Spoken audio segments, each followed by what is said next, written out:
It's 5 o'clock.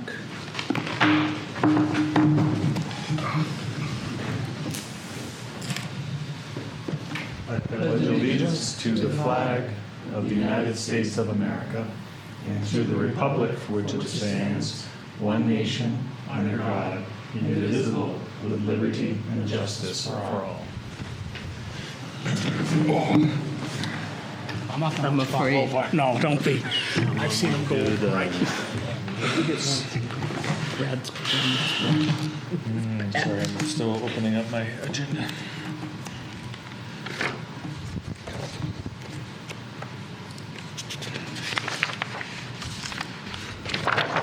What are we looking for? A motion? Meeting notes? Move to approve the minutes of June 9th. I'll second. All those in favor? Aye. Aye. All those opposed? Let's have it. The Select Board will meet on the following dates at 5 p.m. Monday, July 14th, 2025. Monday, July 28th, 2025. Town offices will be closed on Friday, July 4th, in observance of Independence Day. Citizens wishing to be listed on the Select Board's agenda should notify the Town Hall before 12 noon, the Thursday before the scheduled meetings. All meetings will be held upstairs at the Town Hall and by Zoom. Zoom information can be found on the town's website at plymouthnh.gov. Chairman does not have any comments today, and we'll jump right into town manager's report. Thank you, Ted. A lot going on, a lot of moving pieces over the last couple weeks. First, kind of a reminder, the Select Board, Town Manager, and Finance Director will have additional life safety service agreement meetings with the university, the first to be held on Monday, July 14th, at the Select Board meeting, which starts at 5 p.m. at Town Hall. This has been delayed due to budgeting at the state level in order to proceed. I presented at the Plymouth State University Freshman Orientation on Tuesday, June 17th. I will again tomorrow, June 24th, and then again on Friday, the 27th. Budget closeout for 24-25. Ann and I have been working on the closeout of the 24-25 budget. We have developed the proposed 24-25 encumbrances. We have outlined details and funding mechanisms to include appropriations for the fund balance. As of June 12th, there was 8.9% of the budget remaining and 2.8% of the revenues uncollected. You have this information in your packets tonight. Budget 25-26 implementation. The approved budget for fiscal year 25-26 will be in effect next Tuesday, July 1st. Our departments have been diligently working on the implementation plans approved at town meeting, ensuring responsible fiscal management and continued delivery of essential services our residents rely on. The budget reflects our commitment to maintaining Plymouth's quality of life, investing in our infrastructure, and supporting the vital operations that keep our town running smoothly. Budget 26-27. Ann and I met with department heads on June 17th to commence the 26-27 budget and capital improvement plan timeline. You will find this information in your packets tonight. IT update on Tuesday, June 16th. Ted, Ann, and I met with Adam Souser from Souser Technologies to discuss the proposed tech upgrades based on the evaluation that has been taking place since February by Souser. We will outline the proposed upgrades and look for approval.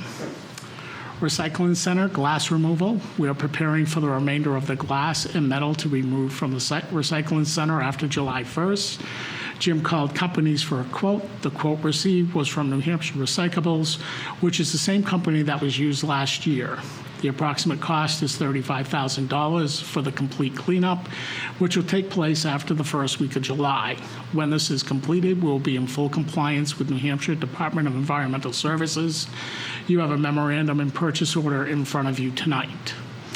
Loon Lake Road Culvert on Monday, June 16th was the start of site mobilization, and minor construction started Wednesday, June 18th. The detour route will start on Wednesday, June 25th, this Wednesday.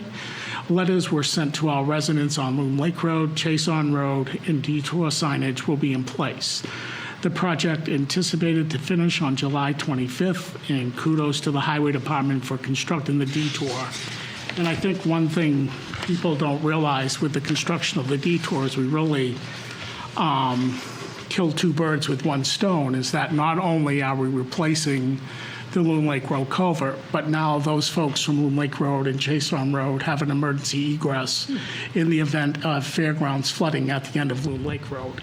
We can get them out of there with the detour that was created that will be available year-round. So, Can you summarize where the detour? sure, it goes off of Loon Lake Road on the northern side of the culvert, goes down the existing power line easement, and then goes around and comes back out on Fairgrounds Road between Loon Lake Road and Smith Bridge Road. So right by the fields, comes right out there. So the fire department has been out there, the police department's been out there, the postal service said it's perfect detour. They will continue to deliver mail without any interruptions. So we have that detour, which if we didn't have the detour, it would have cost us about $30,000 to $40,000 more to put a bridge in, and construction would have been about 4 weeks longer than what it is today. So I think we made the right move in doing that. Town of Ashland Building Inspector Code Enforcement Update. The Town of Plymouth and Ashland will be entering into a memorandum of understanding in the sharing of our Building Inspector Code Enforcement Officer effective 7/1/25. As we discussed previously at a Select Board meeting, this offers numerous advantages primarily driven by efficiency, cost saving, and improved service quality and sustainability. The Town of Ashland will be invoiced on a quarterly basis at an hourly rate that fully reimburses the Town of Plymouth for all associated costs, to include Town of Plymouth vehicle usage, hourly compensation, New Hampshire retirement, health insurance, dental insurance, life, STD, FICA, and Medicare. At the end of each quarter, Ashland and Plymouth will meet to reconcile the hours for a given quarter. So as most of you know, Tom will go full-time on July 1st. This starts on July 1st, and it's hours as requested by the Town of Ashland. So that could mean 1 week it's 5 hours, next week it's 10 hours. They're not as busy as us, but it offsets some of the costs that we have for that position. Is there some sort of cap or anything? What's that? Is there a cap? Just as requested. Okay. And first I'll announce Graham Burtis. And Graham is, I'm happy to announce that Graham Burtis, a junior at Plymouth Regional High School from Plymouth, will be interning in the town hall this summer 2 days per week. Graham will be assisting with sketching for the assessing department and filing for planning and assessing.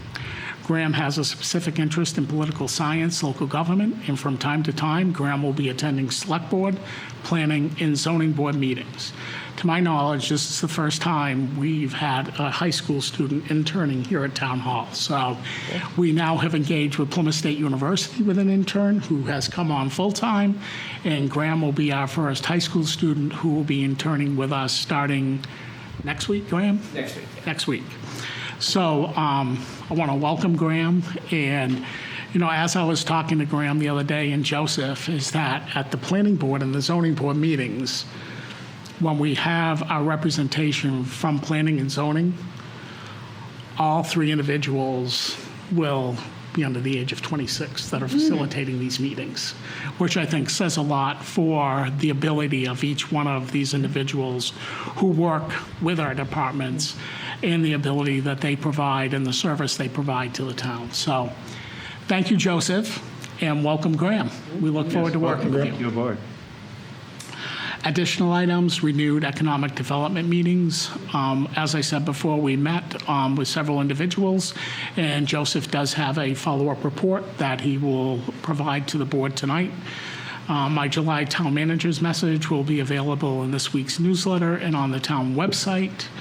And as always, in closing, I encourage all residents to stay informed about town happenings by visiting our website, subscribing to our town newsletter, following our social media channels, Town of Plymouth Facebook page, and attending Select Board meetings in person or by PBTV access through our Zoom link. Meetings are held on the second and fourth Monday evenings at 5 p.m. in Town Hall at 6 Post Office Square.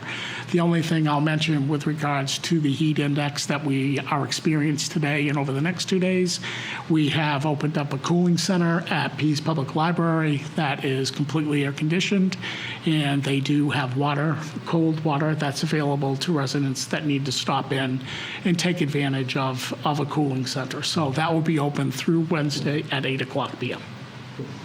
And that concludes my report. Thank you, Scott. Let's see, new purchase orders and grants. Review and approve encumbrance for the FY 24-25. Let me lead it off.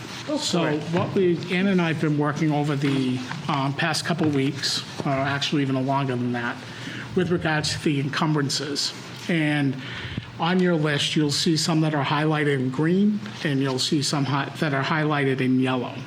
So we really went through the budgetary process, and as part of looking at encumbrances and doing our due diligence is keeping in mind that how I always look at it and how when I was working with towns through financial liability management is that I always would tell them it's a proactive measure that allows a municipality to maintain tight financial control, ensure resources are available for committed projects, and to uphold physical integrity, meaning that we are presenting tonight what we feel we should encumber based on things that we can accomplish over the next year and not have to raise and appropriate additional funds for these types of programs and projects. So the ones in green are for our IT tech upgrades. And as I've mentioned before, previous administration signed a 6-year contract with an IT company that did not allow us any type of escape clause. We would have had to pay up to $100,000 to escape from this contract, paying them through the end of the contract. Most of these items that we'll discuss in the tech upgrade should have been done years ago. And it's all based on security, operations, efficiency, and Microsoft licenses that we really never had here at Town Hall. So there's a lot that needs to be upgraded. So since SUSER IT came in February, we really have been monitoring our spending closely to assure that our hope was that when we came into the encumbrances, we could find the funds to do the IT upgrades in this upcoming year with using money that's being encumbered. So those are the green pieces that you see in the report of where we're taking money from to be able to accommodate that $87,000 expenditure in our tech upgrades. The yellow is for our mechanics position. Is that my goal is converting over to having our town mechanic service all town vehicles with the exception of heavy-duty equipment such as fire apparatus. He will be able to serve the ambulances, but with being efficient and effective in servicing the vehicles, we need to put a lift in at the town garage. What is highlighted in yellow does accommodate putting a lift in, and it accommodates a full diagnostic computer center so he can do diagnostics on all of our vehicles.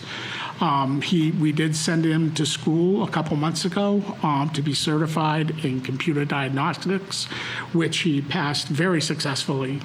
So those are the big areas that we're looking to encumber money for. There's some other things along the way, and be happy to answer any questions on those. But we really tried to look at our spending since February to make sure we were going to be able to accommodate these two things that I feel, well, number one, from a computer perspective, and Ted can discuss more as Ted has been involved in this process since we put out the request for proposal and went through that process with us, and following through all the steps of the analysis of our systems. And keeping in mind that prior to this contract with Connections, SUSER IT, we had 4 different IT vendors servicing all aspects of the town. So as we sit here today, all of our town departments are under one IT consulting firm. And we've gone from roughly $65,000 a year in IT services down to $29,000 a year in IT service by collaborating and putting things together, and have a very strong contract with them for a 3-year period with an escape clause in the event that things don't go as planned. But so far, we've been very happy with them and very satisfied. But I'll let Ann walk through the last couple pages, because I think what's important here is that even though after the encumbrances and the funds that need to be expended between over the next 6 weeks through the end of July, we're still going to be able to put $300,000 plus back into the fund balance. And what that does is currently we have $1.8 million in the fund balance. This adds another $300,000, bringing us up to $2.1 million. And as we discussed at town meeting and told the townsfolk, is that our recommendation would be to use some of that unassigned fund balance to offset any increase in the tax rate that was proposed during the 25-26 budget, which would keep the town's portion of the tax rate even or drop it a little bit, and still keep us in the Department of Revenue Administration's safe zone for what we should be keeping in fund balance. So we're sitting in great financial position, very strong at this point in time. But we'd be happy to answer any questions that the board may have with regards to any of the pieces in the fund balance that we have on the paper and presented tonight. Scott, what is the minimum amount that we have to have in the fund balance, We have to have between 8 and 10% of our operating budget. which comes out to? We're $1.3 million, I don't $1.3 million, give or take. But it isn't just the town's Right. budget. It's every budget that we are responsible for. That's the town, the county, the school. We have to have between 3 and 17% Yep. in fund balance as an appropriate number. 17% is Yeah, that's a pretty. lot Which of we money. have never met until last year. And we're at where right now? We're at $1.8 million, which is about 8%. 8%? Going back to the mechanic, where are our vehicles serviced right now? All over, Jason. Okay. I mean, typically Forest Howe, new car in Tilton, Okay. wherever we can get the car into, Okay. right? Because of scheduling Yeah. complexities. So, and then I kind of goes with my next question is, are we concerned about any scheduling complexities with going to one person servicing? Not at all, because that's the sole responsibility of the mechanic, where in the past, the mechanic also did all sorts of other labor tasks associated with it. But we've had lengthy discussions with the mechanic and Steve St. Pierre, the highway superintendent, and they feel very confident they can service the vehicles.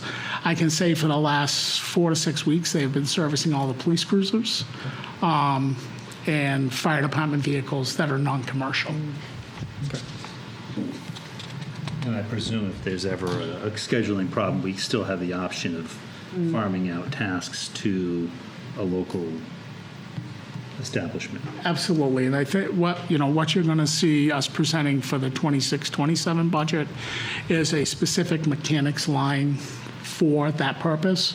So it still will be under the highway department, but we'll break out the mechanics position based on all the servicing aspects that will take place. We're in the process of putting a data analysis together with regards to what servicing has cost us and what we've saved over the last, at that time, it will be probably 2 months.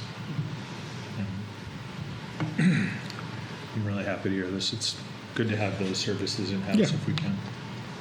And as we're entering into this memorandum of understanding with Ashland with regards to the building code enforcement, they're also interested in doing something with our highway department as well. So, the collaboration between and being a good community partner of, for example, we haul snow in the winter off of the main street. We're paying a good amount of money for a contractor to come in and assist us with that. Whereas if we can do scheduling together, Ashland could send up a couple trucks here, we could send a couple trucks down there for a quarter of the cost that we're paying to a contractor to haul snow for us today. So I think there's a lot of sustainability in working in partnership with other communities on creating some savings. It seems to me that in general, there are lots of opportunities for towns to collaborate on shared services, and I applaud any effort to do that. Surprised our schools don't do it more. Way to go, Scott. Keep going. We'll try.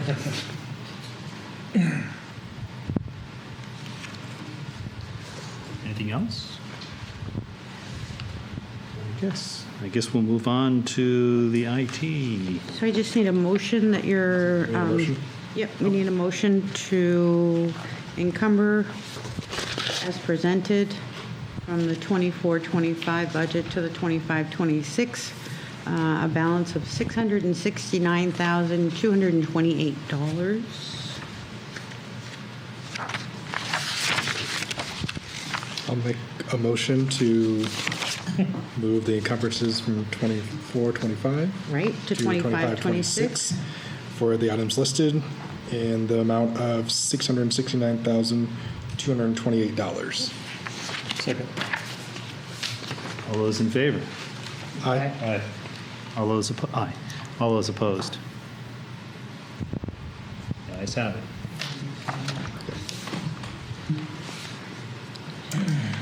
Next in your packet, you have a purchase order for Connections, our IT vendor, Connections Suzor. This amount is for not to exceed $87,000. And attached to that purchase order are our phases of our RFQ summary of what has to be done in each department.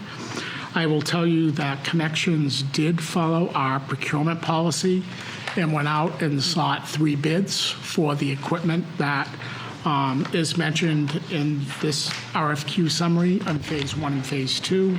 And I guess I would turn it over to Ted a little bit because Ted is much more informed than I am on the IT process and what we went through and where we have settled on getting things done with regards to security, efficiency, and operations. Well, on our meeting last Tuesday, was it? Yep. Okay. Check me there. I was particularly impressed on how prepared Suzor was in meeting our requirements. I did ask some questions, and Adam really hit the nail on the head with all of them. So I'm pretty confident that the requests here will satisfy the town's needs, especially the fact that we will be moving our servers into the cloud and out of a closet downstairs with zero redundancy. As I understand it, the process that we had in place prior, we didn't even have a really good, reliable backup that we could recover to if we had to. So, like I said, I was very satisfied with the overall presentation. The total meeting was just a little over an hour. I would say it probably could have been half as long easily. It just, he came prepared with a lot of details that I was happy with. So I would endorse it myself. Can I ask a question? Sure. With the migration to a cloud database, cloud storage for storage, has there been discussion of,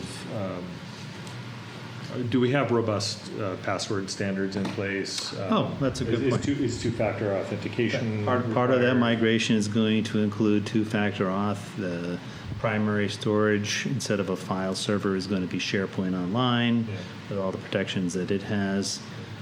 By default, SharePoint Online keeps 500 versions of the file.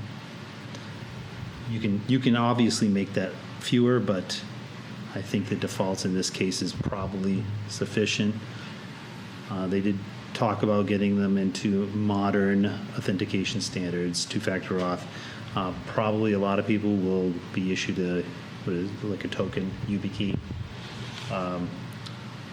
Another option for people who choose to would be to use the Microsoft Authenticator app on their phone. But for people who don't want to use their phone, they'll have another option.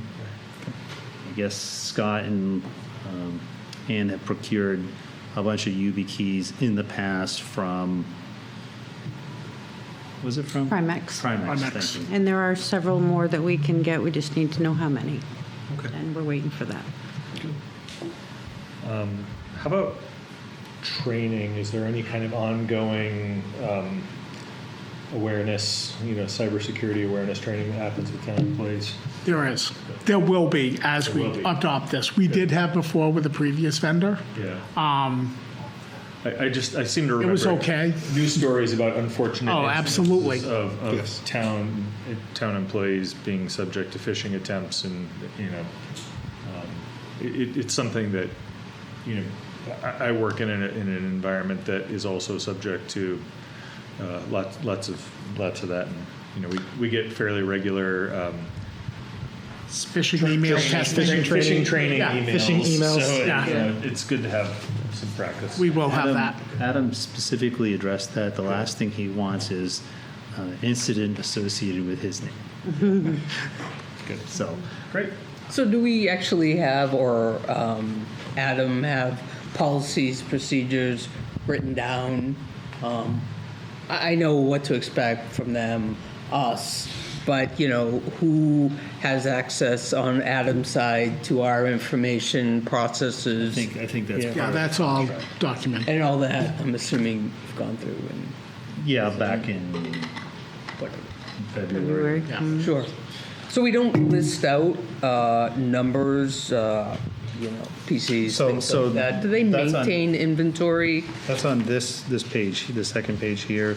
Does it actually list numbers? $87,000 Yes. is a breakdown. Okay. For budget numbers? No, not budget numbers. 100 PCs, 10 printers. Do we maintain that, or does Adam maintain that inventory so we actually know They what we maintain the have? inventory, and that was part of the procurement process Okay. of seeking quotes for the laptops, the desktops, and all of that equipment. Perfect. So we know exactly that's going to cost us for the next 3 years. And they'll maintain that Yep. list. Yep. Awesome. One of the things that we asked them to do originally was give us a price to anytime we want to onboard a new one, Right. what that would add to the contract. And there's a policy around that, those steps. And, I'm assuming so. Yep. okay. All right, great. That's all I have. And I mean, this includes all the upgrades in our dispatch center as well, this cost. This is Sure. There's always concern, at least from my old world, right? Handing out responsibilities to a third party, as Phil said, data and sensitivity to those things, who has access on their end, all those things. I see All this those as a policies. modernizing process right Right. now. Sure.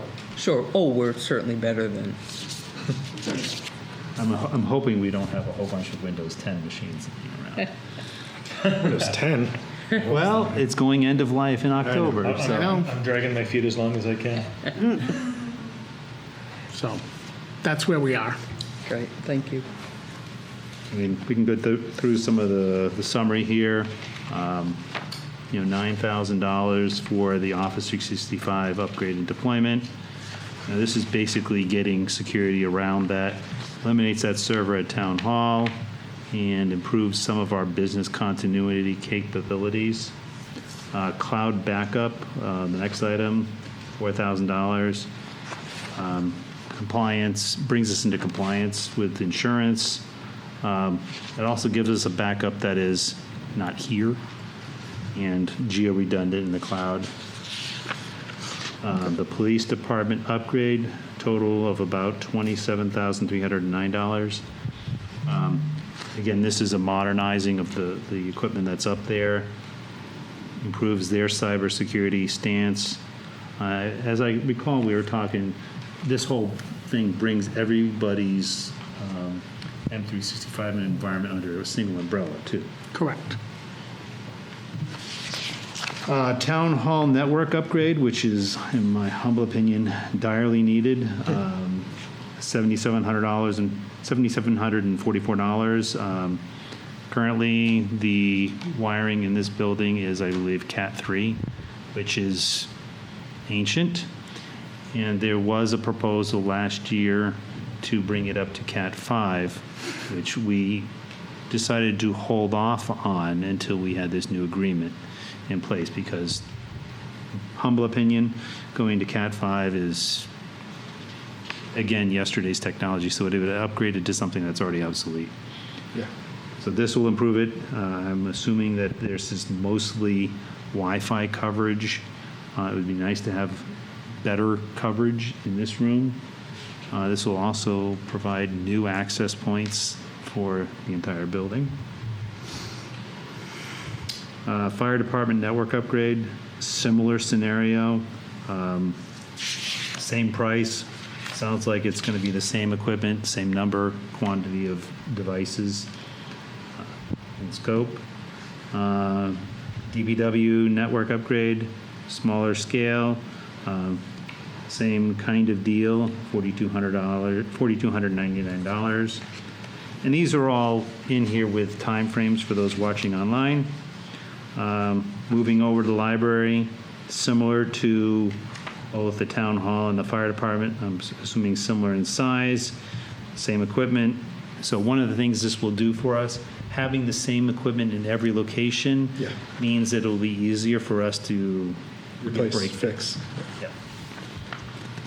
Let's see, regional dispatch workstations, that's $10,000, $10,206. Basically, consolidates what is currently 2 to 3 computers per dispatch console down to 1. That's a big Benny. DPW workstations, right now, I guess most of them are old and end of life, or 5+ years old. So they're going to be moving from Windows Professional Edition as a versus Windows Home. That one's $5,395. And finally on the list is library workstations, $3,381. So these are replacing 2 Patron computers. And as I also understand, these are all identified with timelines, when they will be done. Obviously, you can't do everything at once, and so this is being divided out to make sure that we have time to do it. I think the other thing that's important out of the $86,936, if you remember in the CIP last year, we put in $25,000 for dispatch center. So that $25,000 will go towards the $86,936 to offset that cost out of encumbrances. And the dispatch center is also something we get reimbursed for from other towns. Correct. Income generator. Oh, not income, offset. Revenue. What's that? Revenue. So any further questions? I'll make a motion to approve the payment of $87,000 to Connections Government IT for the upgrades to town computers, including services for Windows 365, email servers, securities, backups, and support as outlined in the attached quote. Might I suggest you amend it to a not to exceed of 87,000? Sorry, I will amend the motion to not to exceed $87,000. Second. Any discussion? Nope. All those in favor? Aye. Aye. All those opposed? All right. Next in front of you, you have a purchase order for New Hampshire Recycles. As I mentioned in my town manager's report, we do have the remainder of the glass to remove and metal cleanup at the recycling center. This was part of a 2-year effort. which we did a majority last year. And we've been working with New Hampshire Department of Environmental Services. And this was the second phase of making sure all the glass was removed. We did call around for quotes. Unfortunately, the only one that responded to us was New Hampshire Recycles, previously known as Northeast Resource Recovery Association, who removed the glass last year. They held the pricing as the same as they did last year, and the pricing is roughly $35,000 to come into complete compliance with New Hampshire Department of Environmental Services requirements based on the existing remainder of the glass pile and some metals that need to be removed as well. So I'm asking that we waive the procurement policy because we only have one quote for the project, as we did last year, only have one quote from our contractor that we've used previously to sign the purchase order and approve for $35,000. This work, if approved tonight, will commence on July 14th and take 7 days to remove everything existing at the recycling center. Can I ask a question? What's our tipping fee on municipal solid waste? at this point? We'd have to look at the contract with it. Curious. Yeah, I'm not, Presume it's more than $55 a ton? I don't know. But it's $55 a ton. Okay. Tipping fee is $55 a ton. Hourly rate for transportation is $135. So that's for municipal solid waste, or that's for glass removal? That's for the glass removal. Right. I was curious what the municipal solid That I waste don't rates have are. with me, Phil. We can get that for you, though. I'm just curious where this stands compared to what we're paying for landfilling. With regards to the glass and the metal, there's estimated 300 tons times the $55, Right. and then the other fees. there's only certain places that we can get rid of that glass because of Right, contamination contaminants that are in it. You can't just throw it into the hopper. has to be transported to Sanford, Maine, to a facility. That's a I guess specialized. that was what I was curious about. I'll find that out. I don't think it should hold this up. But I am curious to know. It's unfortunate that the state of the recycling market is where it is, but I think we should be looking critically at how we're doing that. It makes us all feel good and think we're recycling, but Is it really? Is it really? are we? Right, right. This product has been there for, how many years did it take? Several Many, years. many. Right. In the past, they just used to put it down there and deal with it later. But DES has now indicated you need to do something with it, or else we can penalize you, fines. They'll come clean it up, and it'll cost us a lot more. Is that where the metal pile used to be? Yep. Kind of all the way back? Yep. And keeping in mind that $25,000 of this $35,000 was in the CIP for 25-26 for glass removal. Right. So we found $10,000 that we encumbered for this purpose to get everything cleaned up. This has been a long time coming. So. Yep. No, I'm okay with that. I know it was discussed at town meeting. Anything further?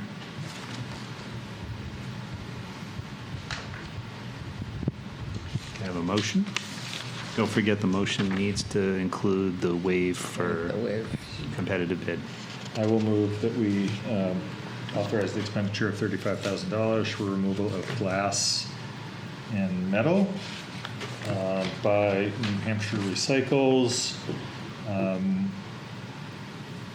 despite this being the only bid, and that we waive our normal procurement in this case. I'll second that. Any discussion? All those in favor? Aye. All those opposed? Ayes have it. Joseph, would you like to join us up here, please?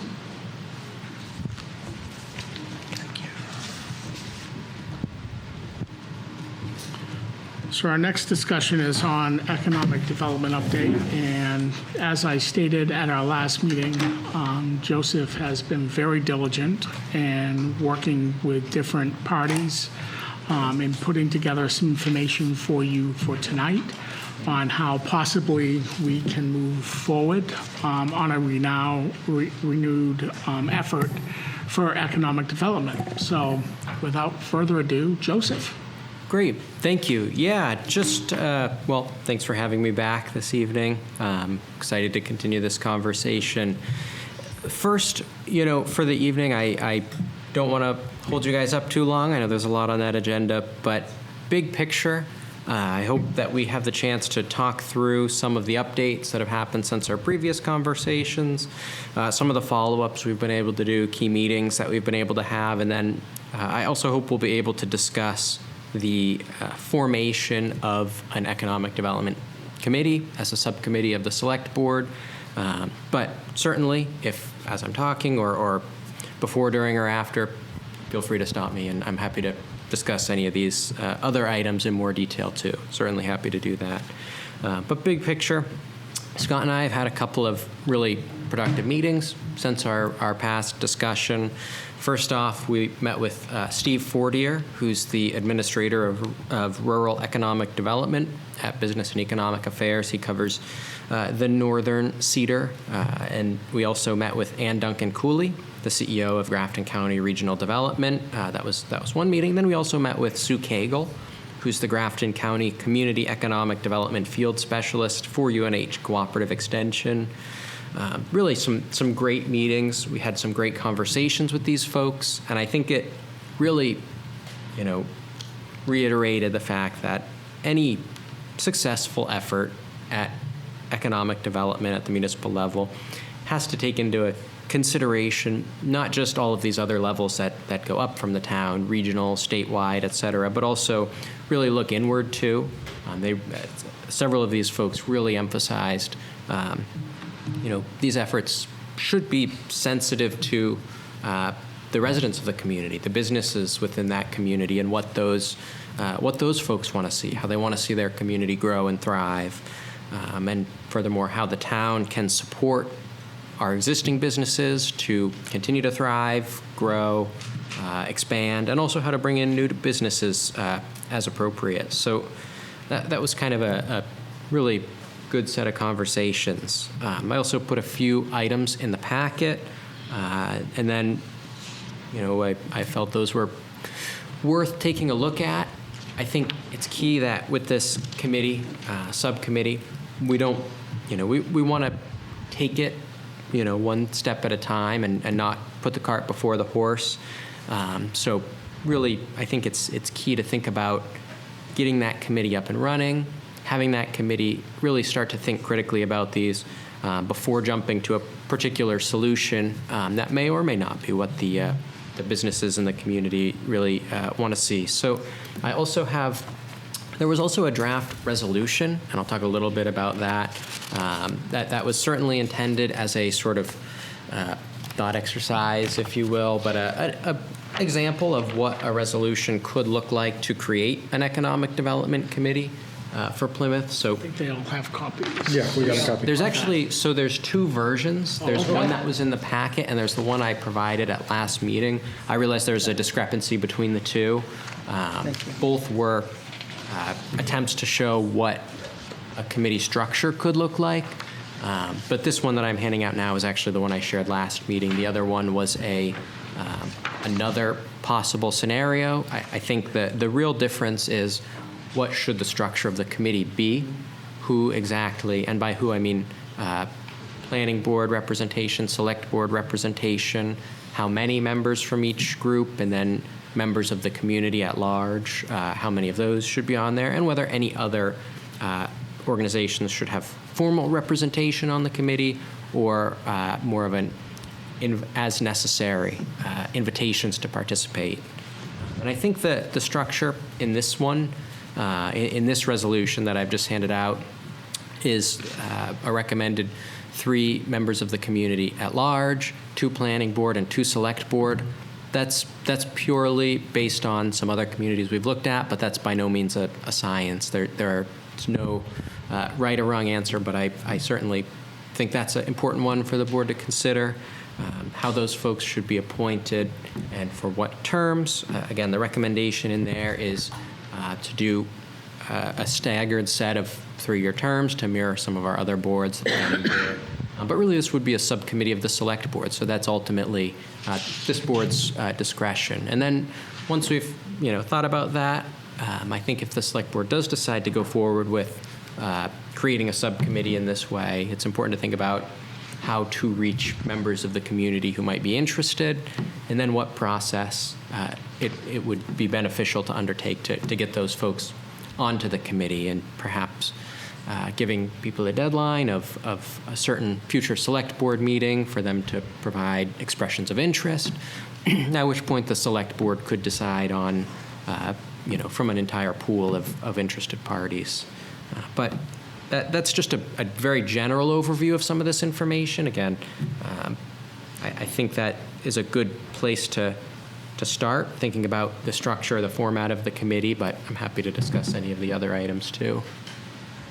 Just curious how we, the economic group, would work with NHBE and Grafton Regional. How does that work? They're advisory? How does that work? There really is no right or wrong answer to that. I think by default, this would be a subcommittee of the select board, so the committee would not necessarily have any statutory mandate as a conservation commission, for example. It's really exists as a creature of the select board.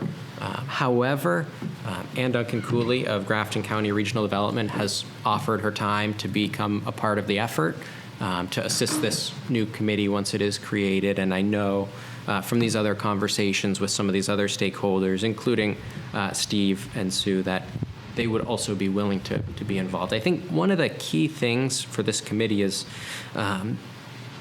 not having to reinvent the wheel, but thinking about placing our economic development effort in the context of those other economic development efforts that already exist and are broader. So, the state, and I do have a couple of other documents if folks want further information. So the statewide CEDAR program, which is the Consolidated Economic Development Regions program. These are kind of a program spearheaded by BEA that kind of outline a very broad level regional economic development considerations. But there's a whole host of statewide economic development planning work that's happened, regional, and then even some local. So kind of situating whatever this committee does in the context of those, looking up towards regional and statewide efforts, but also looking back inwards at some of the master plan work that's been done. I think that's kind of the best way that I envision fitting all of these pieces together. But if there was an interest in having some of those folks more formally represented on the committee, I don't see that as being a bad thing at all. I think it'd be great if they could give us foundation, direction. Certainly, I see it as, as needed, of course, if they're willing. But, yeah, to help us get off on the right track, what should we be looking at, considering those type of things. Yeah, that makes a lot of sense. And I think, some of these organizations offer programs too, especially UNH Cooperative Extension, where they really specialize in providing support for local economic development committees and groups, or other groups in the community, but that's kind of this program. And one of the programs in the packet is the Community Business Engagement Program offered by the UNH Cooperative Extension. And I think those kinds of programs could be utilized by a committee like this to really kick off an effort to understand what's going on in the business community. What is the full breadth of businesses in our community? and what do they think about doing business in Plymouth? Are there things that they think the town could or should be doing differently or better to support them? And really start from the ground up by listening first, listening to the business community, and building up from there. That's just one of the programs they offer, but that was one that Sue had particularly recommended would be worth considering, and that is a partnership between a local committee and the cooperative extension. Great, thank you.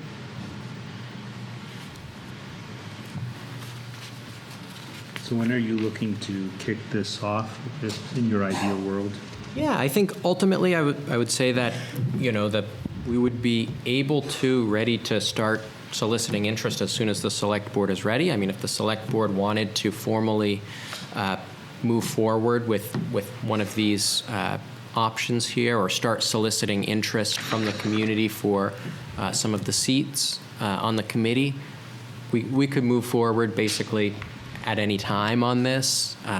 The resolution is a recommended way that this could be structured, and I think there's value in giving a sort of purpose and structure to the committee through formally adopting something that outlines the responsibilities and format of the committee. But theoretically, it's fully within the select board's authority to create a subcommittee, and the select board could do so tonight. I mean, we've had lots of ongoing economic development committees too, so the select board could consider it rather a restart of one of those. But I think the next steps, as I see them, once the select board has formally either created or recreated this subcommittee, would be to put out a call from the community, see who is interested in playing a role on the committee, and then once that's been out there in the community, at a future select board meeting, making that formal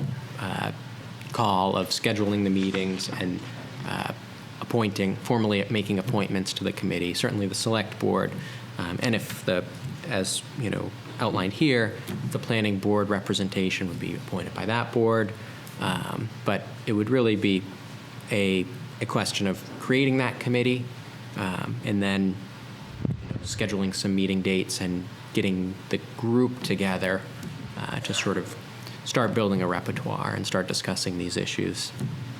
So hopefully that helps. I don't know if that fully answered your question. No, it does.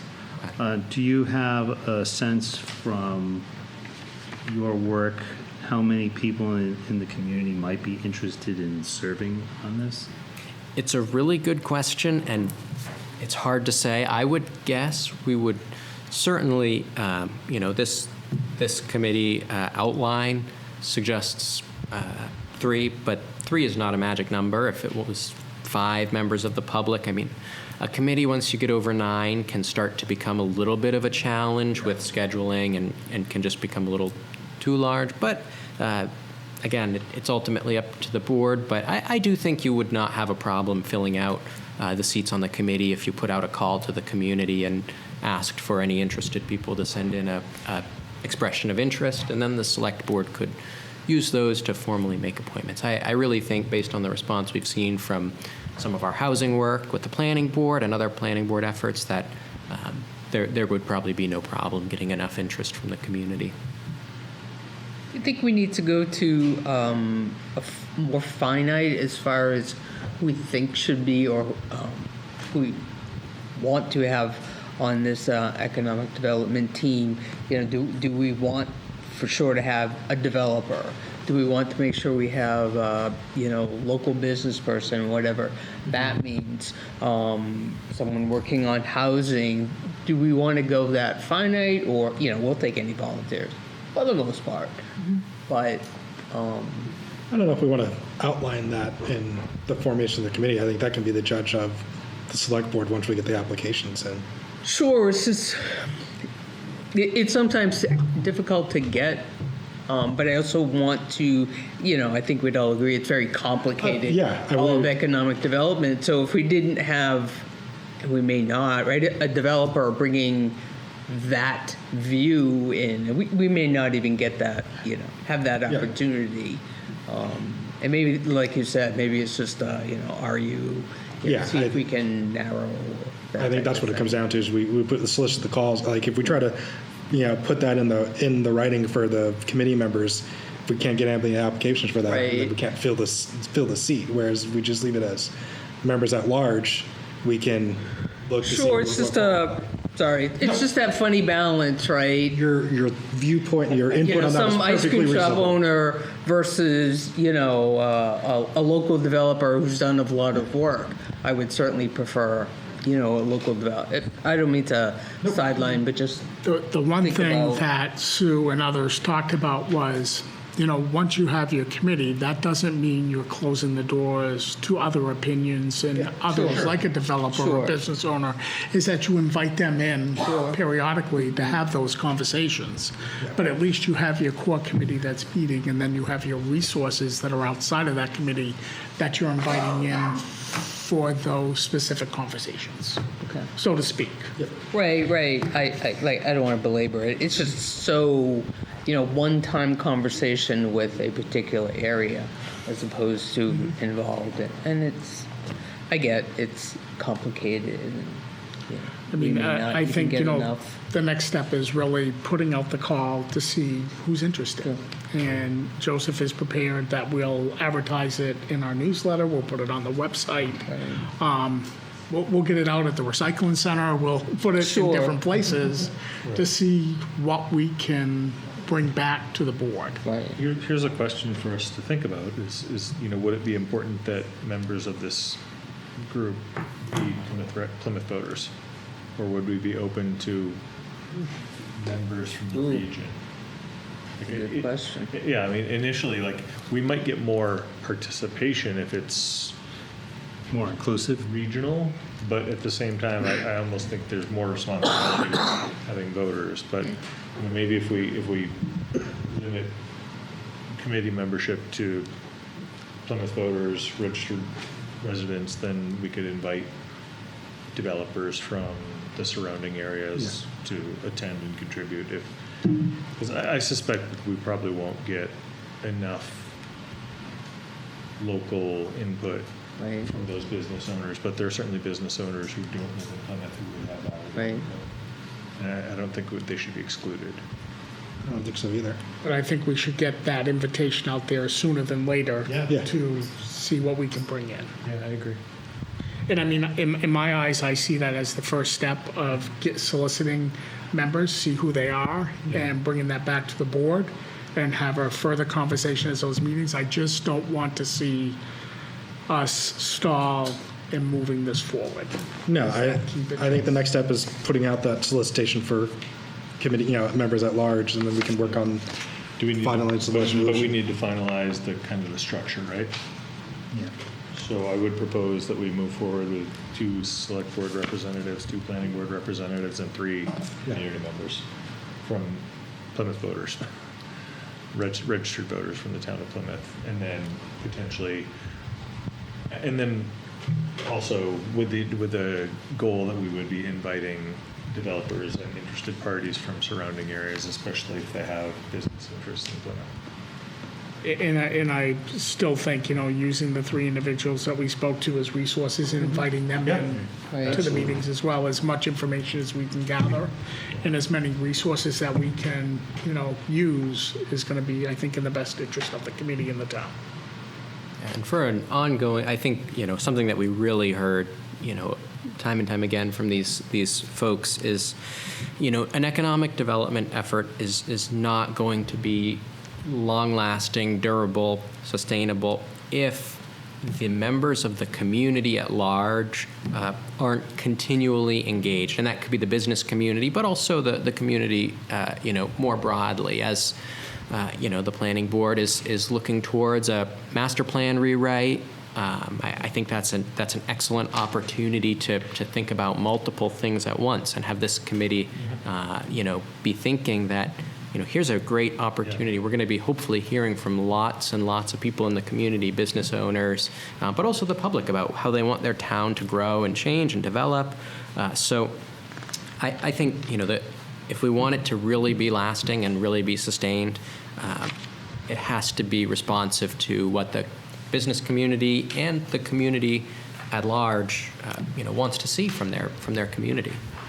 Logistically, I think it would make sense for the planning board and select board positions to be concurrent with their terms on those boards, so that makes if sense. someone's appointed, if somebody's up if they're being appointed with 2 years left in their term, you would appoint them for 2 years and not for 3, so that you don't have, someone who doesn't get reelected still Yeah. appointed as a member of the Economic Development Committee. So, there might have to be some flexibility in terms, as one member comes off, somebody else might be appointed for a year.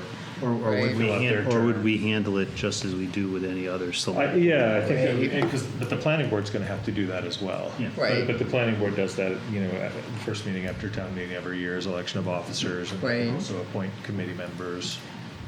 But in line with that, according to this formation, the select board chair could change year to year. So, and that person would be the lead for the economic development group, according to this resolution. Right, am I? So yeah, my sense of this structure would be that the select board, or at least one of the select board ex officio members, would be the chair of the committee, since it's a subcommittee of the select board. I wouldn't view that as it has to be the chair of the select board, but Yeah. rather the select board member Is the chairs chair. the committee. Yeah. One of the two select board members at least. Right. Or one could be the chair, one could be the vice chair of the subcommittee, right? I thought the vice chair in what I read Oh, was did I miss that? the planning Right. board. Planning board is Okay. vice chair. Actually, according to this, as the resolution is drafted right now, the representatives are on the subcommittee are appointed on an annual basis, at least for the. Yeah, Select actually, board I and like planning the annual basis. For the planning and think we select have to. boards. Yeah, Yeah. yeah, like what we do in our committee assignments. Yeah. What about public members? What about terms for public members? I guess. They those- should be the 3-year. Okay. Yeah, the staggering 3 Okay years. with that. That's good. And one, if they're staggered, 3 staggered members on 3-year terms, you would have a member up for reappointment every year of the committee from that pool of 3. But again, that's up to this group, how they would really like to see that handled. I think that's what makes sense, is the Yeah. 3-year Sounds staggered. Yes, I agree. So Getting used to that pattern in other offices now, right? it's the direction from the board to put out the call for representation for the Economic Development Committee, and then bring that back to the board as soon as we have some. I will make that motion. So Since you so before we go stated it too so far, eloquently. do we approve the creation of the committee as the first action, and then as the second action, Put out a call. put out a call? I will withdraw my motion. Well, I guess I do have one question as far as the master plan timing. Clearly, there's synergy between the two groups. Any concern, because we're going to have to do them together. Currently. And we don't have to answer that now. Just wanted to throw that out there. And, are we, and I want to go forward, obviously, with the Economic Development Committee, but is there still more work for the planning board to do on the master plan? And Yeah. So the master plan process hasn't officially started yet. There is a grant to start working on the housing chapter. right, But outreach for the master plan hasn't officially started. So I think it would make sense. I think in support of Ted's suggestion, I think we should approve the formation of the committee and put out a call for members, with the awareness that one of the first tasks that might be up to this committee is a focus on awareness of the master plan and preparation of recommendations for the master plan chapter on economic development. I think that's really, I very much agree. I think that, the planning, the master plan currently does have economic development recommendations. I think it's a great, just as the planning board has done with some of the housing-related recommendations, for this committee, once it's created, to reflect a little bit on the current master plan's economic development recommendations and really think about those. How do they stand today as we're looking at creating yet another master plan? Are a lot of them accomplished? Are a lot of them no longer even relevant? I mean, it's really, I think, important for one of the things I think that this committee will at least want to consider is doing a deep dive into that to perhaps help inform the master plan work. As you know, in the past, other committees have helped inform other parts of the master plan. I know we've had the Energy Commission work on an energy efficiency chapter of the master plan, years past. I see there's real potential synergy, especially with the timing between these two efforts. So are you making a motion, Phil? I will move that we approve the formation of the Plymouth Economic Development Committee according to the draft resolution that Joseph provided today. Not the one that's in the packet, but the draft that was distributed. And if approved, I would continue the motion to say that we should start soliciting 3 members of the public, soliciting interest from the public for the 3 public seats. A second. Any discussion? Do we need to have it notated in the resolution that the, nope, it's never, nope, never mind, it's already there. think They're it's on a there. staggered basis. Yep. Yeah. Okay. So all those in favor? Aye. All those opposed? Okay, sounds like the ayes have it. So do you also want to appoint a member of this board? Can we wait on that? I think so. Yeah. I would wait on that until Zach's here. There's no rush. What we'll do is, once we have that call for action, we will email that out to each one of the board members as well, so you can see what's going out in advance of it being posted. That's good. Yeah. And we should notify the planning board that we will be asking them to nominate 2 members as well.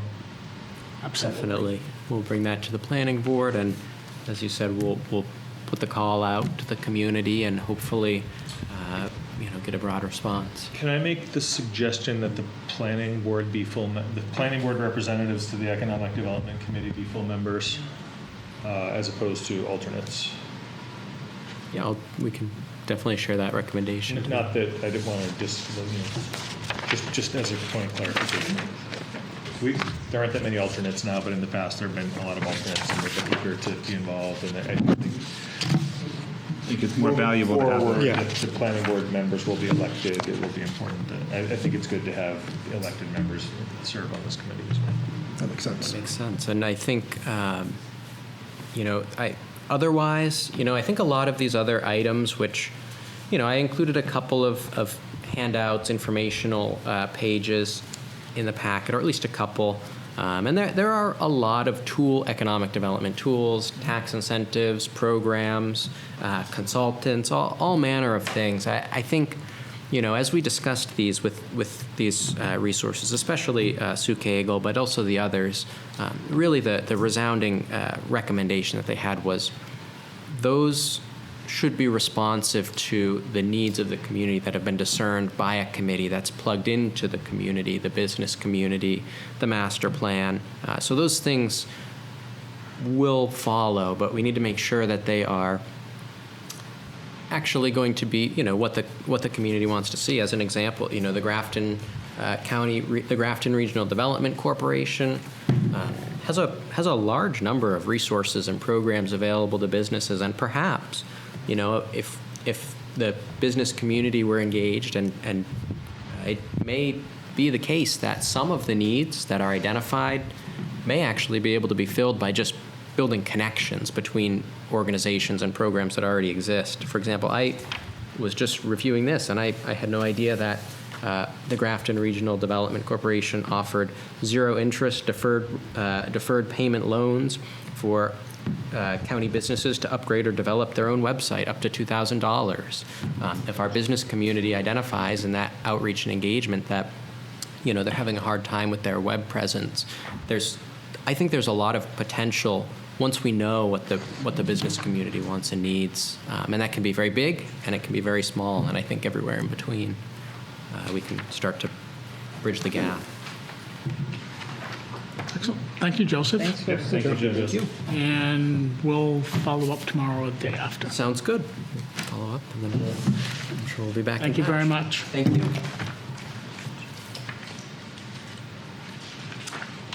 And I assume discuss proposed budget process for FY 26-27? This is the document that we discussed with the department heads last week to assure that they had the dates that we will be moving forward with for the 26-27 budget. And Ian, I don't know if you want to add anything to this. I know that Sue Woods from the Planning Board, who chairs the CIP committee, has put a call out for a date in July, which we'll be securing over the next couple days to bring the CIP committee together, as well as department heads. So that's part of this timeline as well, just not knowing what that date is yet. But otherwise, these dates are confirmed and ready to move forward. Special attention for the select board are, I believe, the third page in, December 8th, we start our meeting at 1 o'clock. December 15th, our meeting starts at 3:30. Our regular meeting is at 5. So it's going to be a long few days, but we hammer out the budgets usually in all 3 days. They don't always go as long as what we have on here. January 12th, we start a meeting at 3:30. The 26th is your first public hearing. So it's important for the board to make them, I know this is holiday season, very important that you attend and be part of those discussions with those department heads. That's exactly how I want to spend my holidays. That's Zach, exactly how I we're want all to spend my together in holidays. this, Yep. never alone. You know, we have had the conversation with the department heads in the development of their budgets, that the expectation is they start from zero balance budgeting and build their request based on their must-haves, their needs, and their wants. And we will evaluate those in the first sessions that we have with the department heads. And then the budget committee obviously will have their opportunity to weigh in with the department heads based on their request, and then moves to the select board for a final disposition on what the budget will be that we move forward.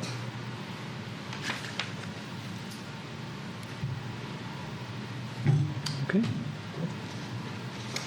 Anything else on that? All right, then we are up to review and approve personnel policy revisions that become effective July 1.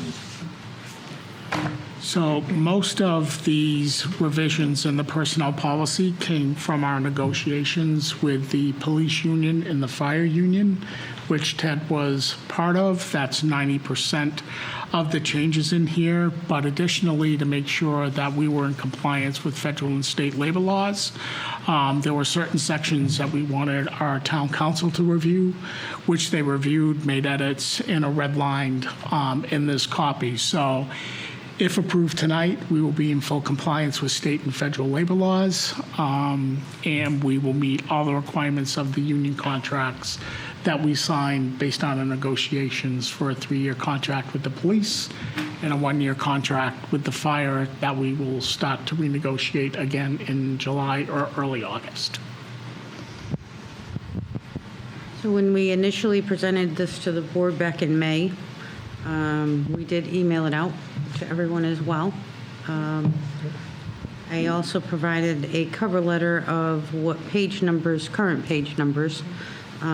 Is there any questions on any of these items that we can assist the board? Again, as Scott indicated, current practice is one of the items that we had to look at here. The union contracts and current state and federal requirements. This is a living document. It changes every day.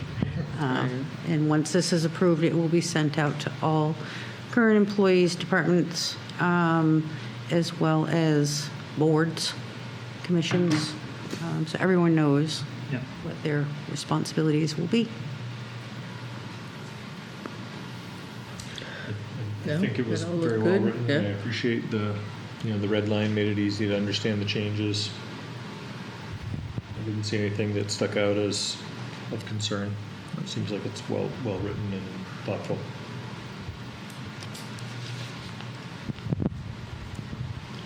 Don't want to preclude any other discussion, but hearing none, I will move that we approve the personnel policy changes that was distributed to the board on May 22nd to be effective on July 1st.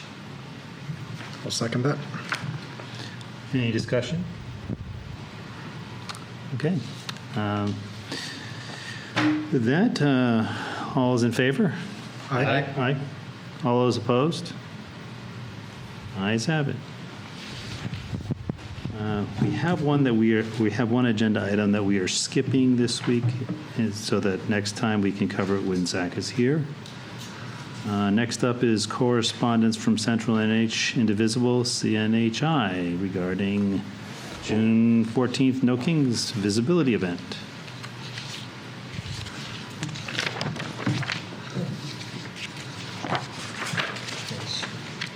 Do you want to read it out loud? I figured I would. We have a representative here if they'd like to speak to it. Yes. I noticed. We don't want to put her on the spot, though. I'll read it for you. How's that?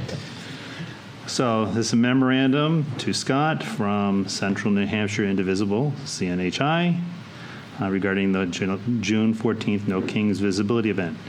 It is hard to find concise words to express the depth of gratitude to you, the police department, the fire department, the recreation department, and all the other town officials who helped us navigate hosting this visibility event on the town common and on the sidewalks of Plymouth. This event was successful beyond our wildest expectations and dreams. Being able to offer these participants a place to express their voices and signs was pivotal. We are not sure if you know this, but no public speakers were signed up ahead of time. The speaker improvisation that unfolded included students, fired government employee, a woman who grew up in Nazi Germany, veterans, an educator, retired professionals, all colors that make up our concerned citizen community. Since this event, folks have been giving unsolicited positive feedback. They remarked on how much they not only appreciate having a central place to gather and express themselves, but that they felt safe and supported by the presence of fire and police department officials. Would you please share this with the other town departments? With gratitude, Grace Garvey and Bridget Powers, co-leaders of CNHI. Thank you, Grace. You want to say anything, Grace, after I've read it in? That's Okay. It was shared with all town departments and acknowledged the support that we had for the event and making sure we did our due diligence in creating a safe environment for the demonstration to take place. I've heard nothing but positive feedback from it, so. I would also like to add that I appreciate the energy that Central New Hampshire Indivisible put together to put the event on. And I think it's important that the town recognizes and honors our citizens' First Amendment rights, not only for this event, but at other events in town. We see displays of First Amendment rights on a fairly regular basis here, and I'm glad the town is aware and supports those efforts. Thank you, Grace. All right, unless there's something else on that, we'll move on to review and accept donation to the Plymouth Police Department in the amount of $500 from Naya LLC DBA Plymouth Discount Beverage. So this contribution is intended to support the police department's ongoing community events and outreach efforts. So basically, what happened was that this organization, Plymouth Discount Beverage, gave a donation to the Plymouth Police Department in order for them to accept those funds and spend them which I understand is going to be for movie night here that they're going to have down at the amphitheater this summer. The board just needs to make a motion to accept the $500 from Plymouth Discount Beverage, and those funds will be put aside for that purpose.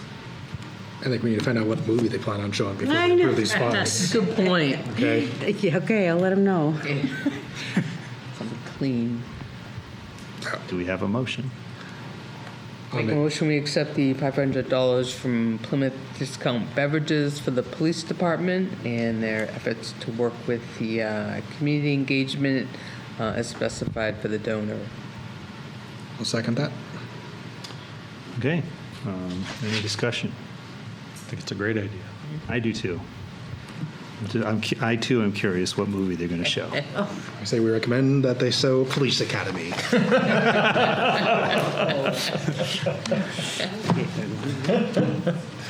Very appropriate. With that, all those in favor? Aye. Aye. All those opposed? Hearing none, I say the ayes have it. That takes us on to signature file review. Right.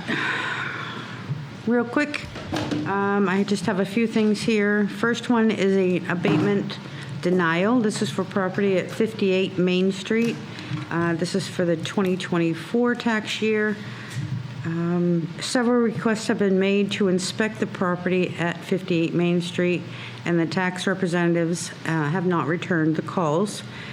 A decision by the board has to be made by July 1st.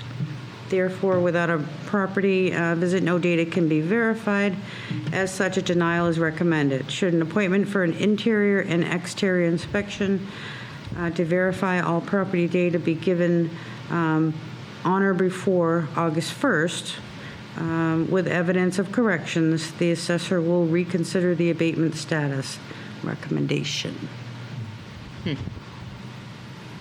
This is, there is a card attached here that'll show you where, So it's 58 Main Street? yes, it is the barber shop with the Allstate. Sure. That's, okay. So the recommendation of the assessors is to deny that. I don't need a motion. You can just sign it unless you have questions that you want to run by. Concerns? Nope, okay. The next item that you're having here, this is the audit engagement letter. This letter is actually for the audit for the final year with Roberge and Company because they are retiring.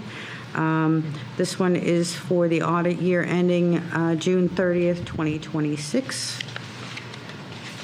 And we will be requesting that this particular auditor, the new one will be for a 3-year.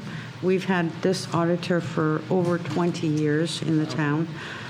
There will be an RFP put together, and we will also request that this current auditor help us put that RFP together before he leaves us, so, This auditor also does the school district.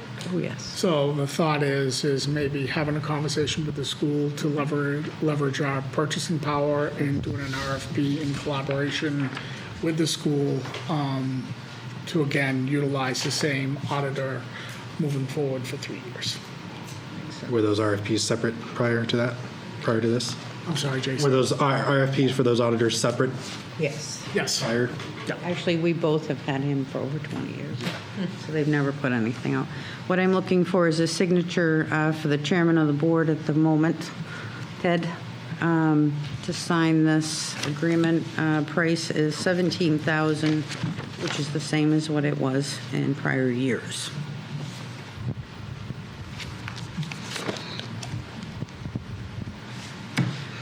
That one's just Ted.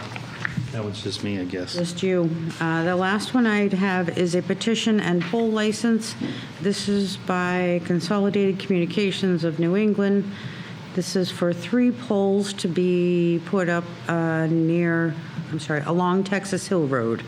It says there is a map here, and I understand that there's new properties being developed up in there, which is the reason for the new poles.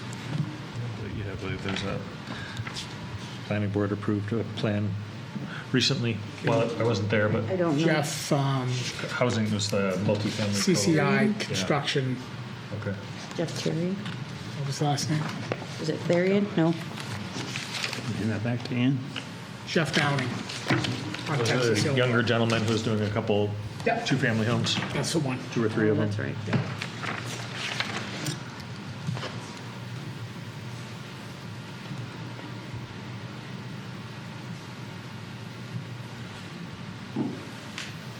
And I don't have anything else, Ted. All right. Question, we have listed under public comments, Plymouth Conservation Commission. Do we want to take that out of order? And Yeah. Okay. Let them make their case. Yeah, that's you guys.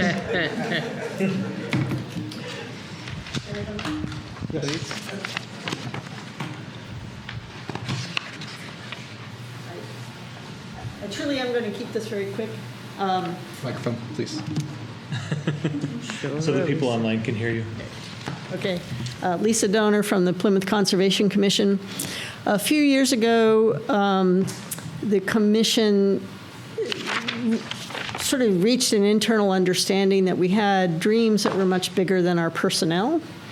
And so one of the things that we did to solve that was we developed a subcommittee that was called the Trails, or Pemmy Area Trails Subcommittee, that operated under the umbrella of the Conservation Commission. At least one member of the Conservation Commission was on that, and then there were outside community members who could facilitate plans and actions and outreach and things of that Trails Committee. So we're kind of at a point where we have a similar junction of need with land conservation actions. We don't have enough people on our Conservation Commission to do all the tasks that we are already ongoing, but we have interests both by residents and also from landowners to do a little bit more in terms of making a connection between land conservation and the properties that are out there now, somewhat in limbo because they're not developed and there's no current plan for development. There's no permitted plan for development.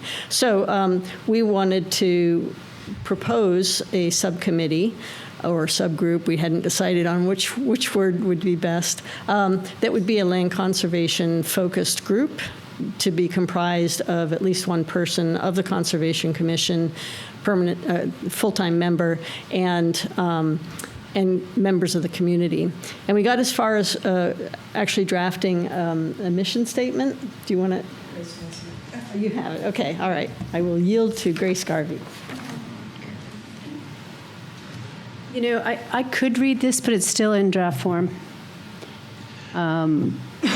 Or we can work on it, finalize it, and bring it by the select board. Anybody? I say we can wait for your finalized version. I agree. Yeah, I'm kind of feeling that way. So, and it was... Can you give us Yeah. the gist of it? Yeah, give us a quick overview. Sure. I mean, it's to identify lands that might be appropriate for conservation purposes. They might have wetlands or critical habitat or other benefits like floodplain or areas along a water body or one of the rivers in town. And then the group would coordinate with locals and stakeholders to find those lands, work through the process, find funding, find a conservation easement holder, possibly a property owner if the current owner doesn't want to continue to own the property. So that's kind of what the mission would look at, would focus on. So we had formed a sort of a stakeholders group. There was a few folks from that group last year when we were interested in a couple agricultural lands along Smith Bridge Road, and that's kind of when we went to the Conservation Commission and said, we've been sort of doing this work and wondering if we can collaborate. So that's how we came to be. just to offer a legal perspective on this, is that if they do have subcommittees, they do have to adhere to RSA 91A, which requires public notice, open meetings in minutes. And under 91A2, if the subcommittee is a subcommittee of the Conservation Committee, they need to post their meetings in two places. They need to post them 24 hours in advance, excluding holidays and Sundays, and the minutes must be available within 5 business days, meaning we would have the Conservation Committee minutes and agendas online, and then they'd have their subcommittee agendas and meeting minutes online that must be up and ready for viewing within 5 business days. Scott, do we have a place on the Plymouth website to host said? Absolutely. Yep.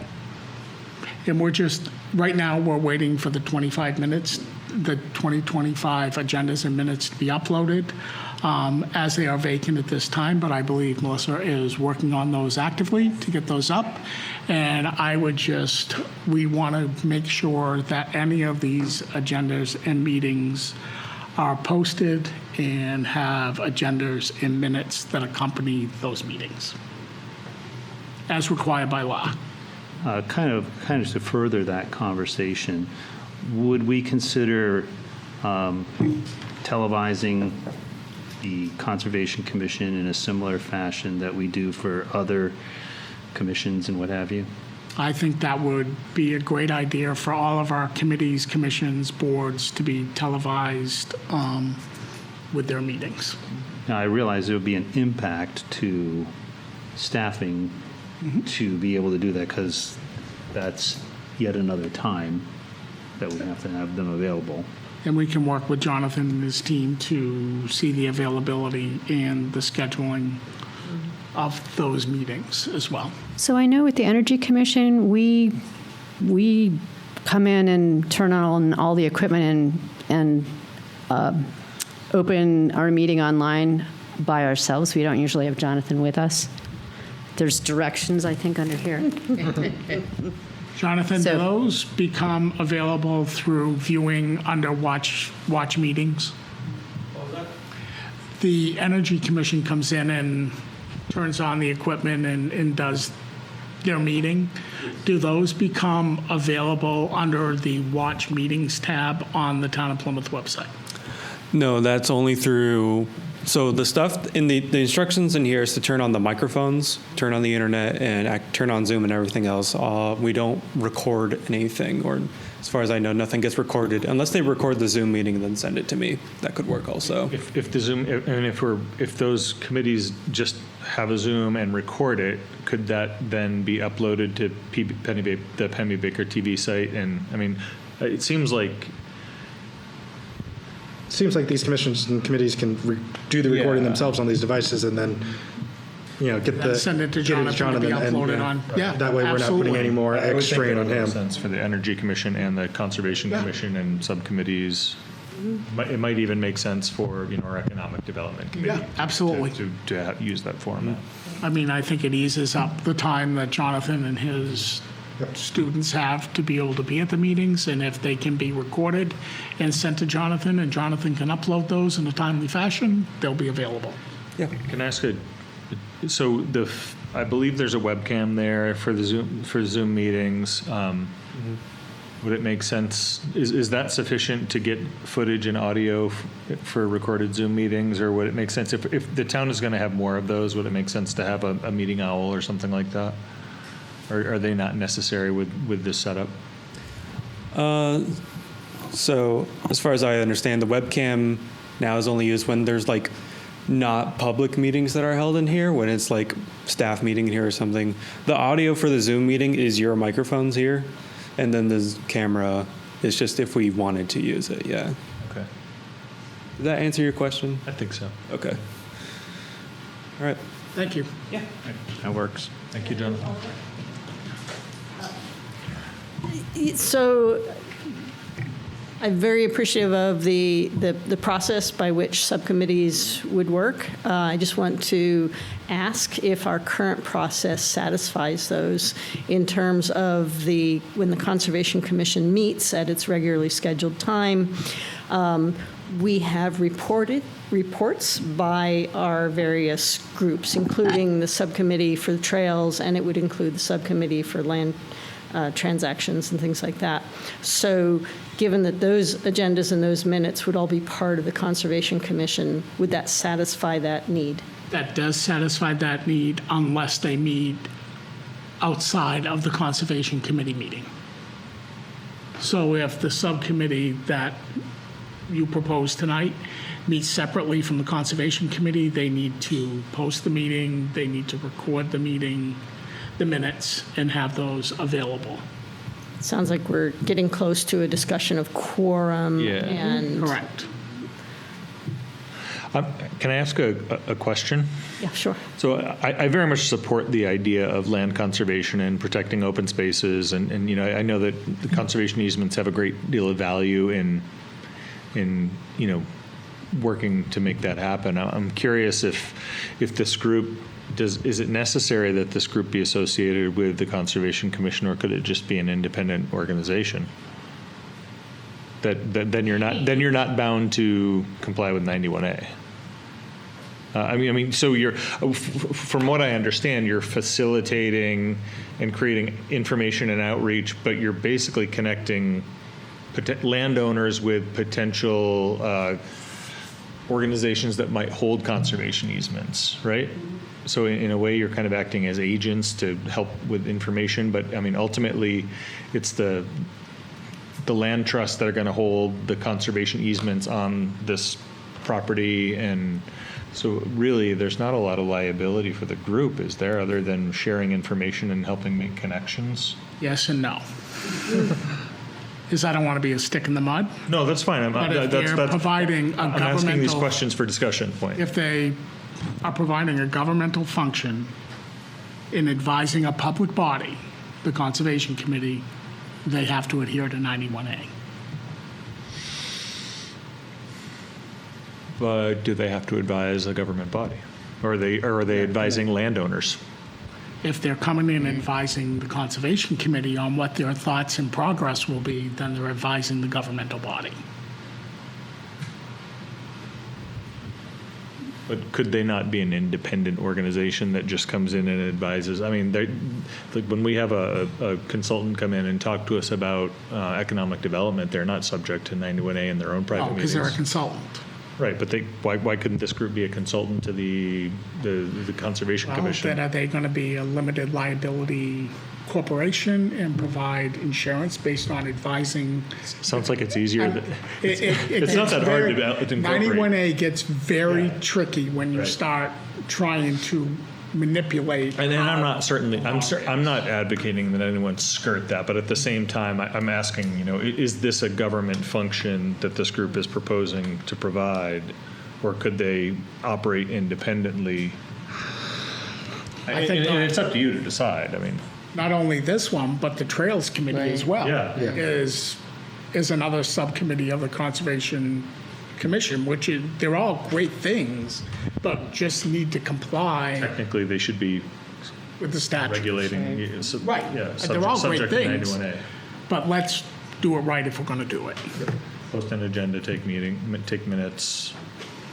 And the timing of getting the material up where it needs to, and Which is the key. You've Available got to the 5 public, days based on 91A to get the minutes of your meeting up online or available to the public. Yes. So I have a question about that, because this access online is something that has evolved over time. And in the past, being available to the public, our minutes are available at our meeting time, which is public. Right, but they have to be available 5 days after the meeting, available to the public viewing. Even if they haven't been approved minutes? Yeah, you have to have that done. How does the committee vote to approve minutes until they've, in draft. No, form. they don't have to be approved minutes. You just have to have your minutes the of that draft meeting minutes? available. Okay, Yeah. all right. All right. And I would propose that those draft minutes should be on the town website. So who would they submit them to? They get typically submitted to Jonathan, and Jonathan uploads them onto that portion of the website. They have Just like with the planning board, the select They have their board. own website, the Conservation Commission does. And you would upload your own minutes to your own website, is that correct? Yes, that was always sort of a backup so that we had all of our information in one place. The way we used to function is Sue Swope would hand the minutes off to somebody Right here at Town Hall. at Town Hall, and they'd go into a file somewhere, and they were never online. Right. And then we made them online by doing a lot of sort of background due diligence and created that. But that was never intended to be our first offering So you of could just minutes. hand them off to town hall. You could still put them on your site. Right. Absolutely, because our site links to their site. So it's very Yeah, back and forth. okay. We will clean up our act. So the committee, isn't that the authority of the Conservation Commission? Yes, it's to not the, appoint that right, it's not the committee authority of the board? select board. It's the authority of the They're going to do Conservation Commission to appoint your subcommittee. Which we have started that discussion and had initial, thumbs up approval from everybody. But wanted to bring it to you to make sure that, we all know what is going on. And if you have questions with regards to anything with the meetings or the minutes or the agendas, please feel free to reach out. Okay? We're here to assist any way we can. Are there any other questions about the proposed subcommittee? I have a question. Is there a difference between a subcommittee and a working group? Be the same thing. The key components are governmental function advising, which I think the subcommittee should. Your Trails Committee advises what they see is in the best interest of the residents of the town of Plymouth and the recreational community.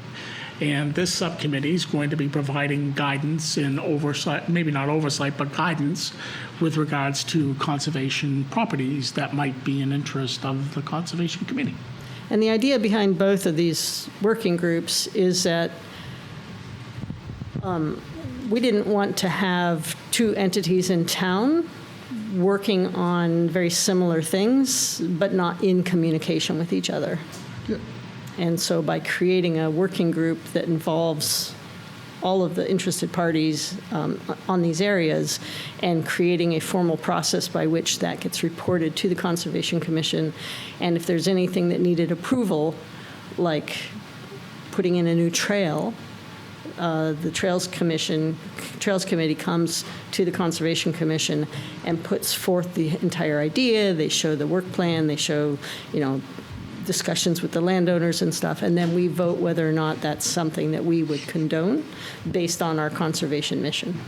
And I think the town is very fortunate to have the volunteerism that are willing to participate on not only the Conservation Committee, but the subcommittees, working groups as well. So I think it's a win-win for the town. We just need to follow the proper channels. All right, thank you.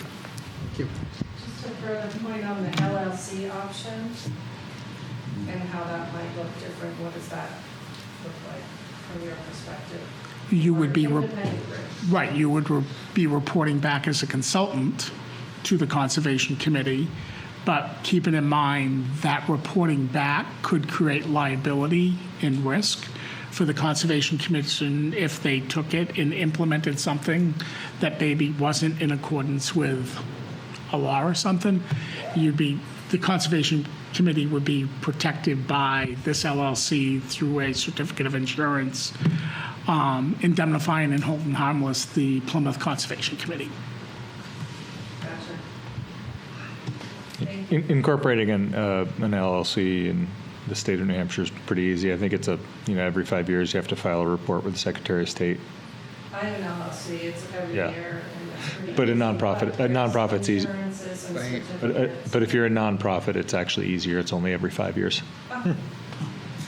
So then it would be, just to flush this out, it would be more like a partner, right? And among other partners, say if it's a PCC and a land trust and something else, it's sort of like a partnership level versus a subcommittee level. Right, it'd be a partnership separate and detached from the commission. Yep. But a benefit to being attached to the commission is that it would then all be covered by your insurance. Absolutely. Liability Absolutely. versus to weigh the pros and cons. Yep, as long But an as LLC it's, could also raise funds. Well, I think that's the intent too. Right. So then would there be a restriction on fundraising? I think an LLC would be an easier way to go if you're doing, if you're doing fundraising, yeah. because otherwise the funds would become Town. town It'd become funds, town right? revenue. You have to seek authority to expend and all that Right. stuff. Right, it would be town revenue We'd have to once, do that, right. Yeah. It's ideal. Right. That's you. I think so. I mean, Yeah. I don't think the conservation does the Conservation Commission have authority to expend certain funds? Yeah. They do. So, within their, Purview. right, but right. they would still have to go through the process of the board accepting the funds for whatever purpose it might be. Can I just jump up real quick? It was never the intent for the commission to be looking for funding to purchase an easement, but to partner with the land trust. Yeah. And the land trust would be the driving force for the fundraising, But this, like the Lakes Region Conservation Trust. Yeah, I'm thinking if instead of forming a subcommittee of the Conservation Commission, if you created a local nonprofit LLC that did the same functioning, you could advise it could be members of the Conservation Commission even, like that, and then you could raise funds and advise. There is organizations out there already. Yeah. That are very Right, successful. I know. I'm wondering if if this effort is redoubling something that's already Yes. out there. My recommendation would be it either as a subcommittee working group, and if you were doing fundraising, it's very simple, as we did tonight with the police department, to accept those funds, and the Conservation Commission might say, we want to use those funds for trail improvements. I don't know, I'm just making that up, and the board votes to accept the funds and designates it for future improvement. trail improvements. I'm I think ashamed it to can say be I that haven't- simple. I'm ashamed to say I haven't looked at the Conservation Commission website until now, but it looks great.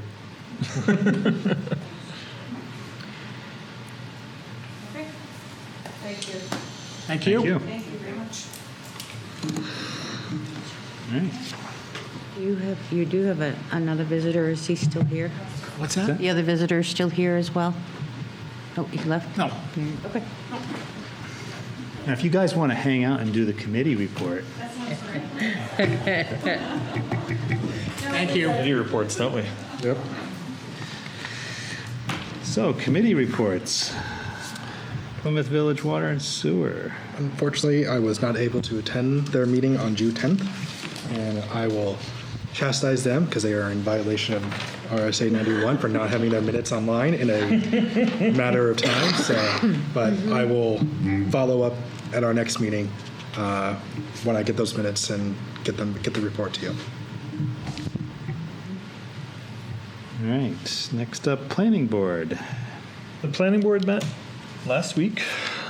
We did not have any applications for our normal public hearing meeting, but we had opted to schedule our next working meeting. Rather than having a working meeting on July 3rd, we had it at the last meeting. So we had a working meeting where we discussed Tenny Mountain Overlay District. We kind of revisited some of the last minute amendments to that were made prior to or during the public hearing schedule last year, and refamiliarized ourselves with those and discussed ins and outs of some of the changes that had been done there. And it sounds like the board is still interested in considering putting that forth to voters this year with more time for public awareness and review.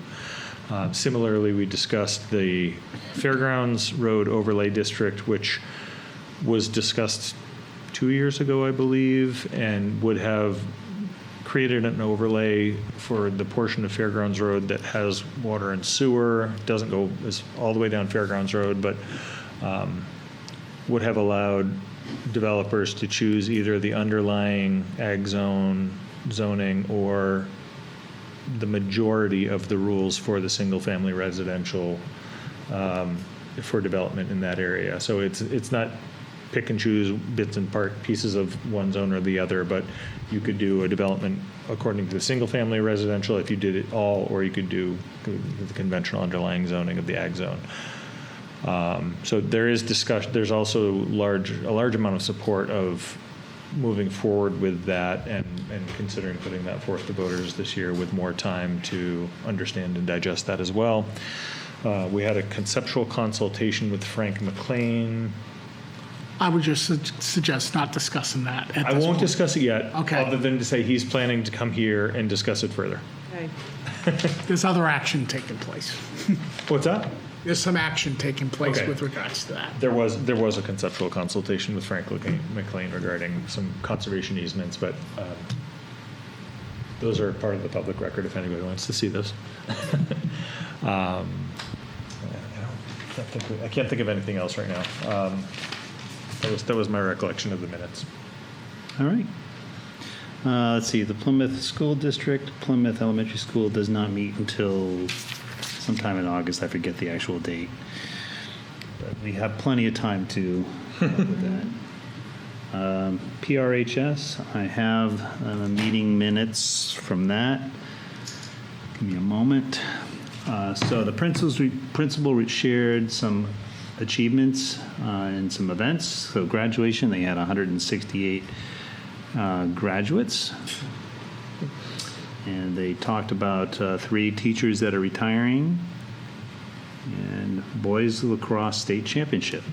Of their graduates, they had 2 pathways this year, one with honors, career ready. And so they had 21 students graduate with the honors program and 38 students through the career ready pathway. On that same note, they had a scholarship night. $187,000 was awarded to 87 graduating seniors, so giving them a little bit of a help in kicking off their future careers. The lion's share of the meeting was really focused around budget. So they have, at this point in time, $1.4 million in unexpended balance. This balance includes some known bills that are expected to come in, funding for health insurance, and so what they're planning to do with it is that based on that $1.47 million, they're going to take care of the encumbrances, and then the remainder is going to be divided up several different ways. So one aspect of it was going to be, they're going to, of course, vote to retain the maximum allowable, and that should leave $178,000 to reduce the impact to next year's taxes. So that their fall estimated fund balance is going to be $344,000. That's based on what they can maximum retain. Basically, the impact on taxes, they did go over that, is approximately, if it's $425,000 in revenue that's applied to reduce taxes, it'll be approximately 13 cents off the tax bill for the town of Plymouth. The tax rate. Yeah, tax rate, yes. Majority of that 1.4 million is to take care of air conditioning replacements. My understanding is that those air conditioners are 1970s vintage. Seems like it's very important at this time. And based on the discussion, the only reason why at least one of them is still running because somebody was able to make a part to use in lieu of actually having one. So $795,000 for the AC1 and AC3, $30,000 for the tennis court resurfacing, which is, I don't go to the tennis courts, but I understand that they're in rough shape, so it seems appropriate. And $225,000 for special education services. And I'm trying to recall the exact details, so bear with me. The board decided not to approve that holding those funds back for special education. They typically have a underspend in that, and so that would go back towards reducing taxes. And they would rely on the unreserved fund balance to, or the reserve fund balance, sorry, to accommodate any costs that were above what they expected. They're very concerned with some of the legislative impacts. There is this new concept, open enrollment, for where basically a student from one town could elect to go to a school in another town at an 80% cost. 80% of tuition. Yep. And, so I guess based on the discussion, the town, well, the high school, in this case, could elect to be one of those towns that accepts students from other towns at that tuition rate as a way of generating revenue. Based on what they were saying, it sounds like they would have to advertise that they have open slots, and then students could apply to fill those slots. And also, Considering this is one of the larger geographic districts in the state, presumably they're looking at students who'd be traveling from outside the district to do this. possibly, I mean, I can see I can see the possibility also. Let's say you have a student that lives in Thornton and might elect to go to Linwood instead because of proximity. Sure. Maybe it's closer for them. Maybe it's more convenient. But then Linwood would have to be. Yeah, they would have to. Students. They would have to accept students. A lot of this is still up in the air because the legislature hasn't finalized anything, and there is very little guidance on what exactly is required. So they did say that it was their understanding that transportation would be the responsibility of the family. They could bring that student to a in-district bus stop, and that would be fine. But getting them to and from that bus stop would be their responsibility.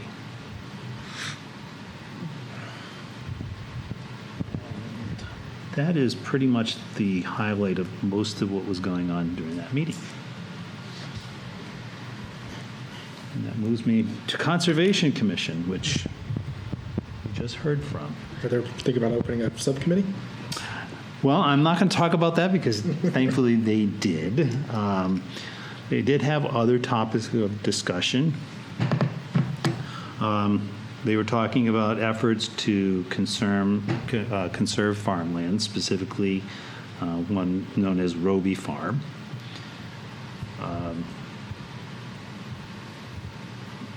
So one of the things that they talked about was send a letter to the landowners to explore conservation opportunities. So they're reaching out to see what is in the interest of the landowner and what might be possible. We talked about the mission statement for that working group, and that's the subcommittee.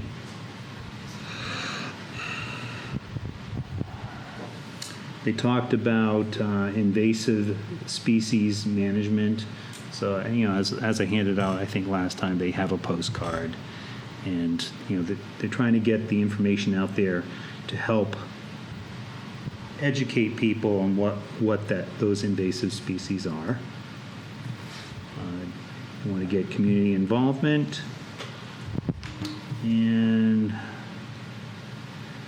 they also talked about formation of a group of friends of the Oxbow area to help in efforts to keep the area clean. Specifically, coordinating with, PSU and other local groups to, hold events and what have you out there, and, make it more engaging, encouraging people to do the appropriate stewardship. And that's pretty much everything I can come up with.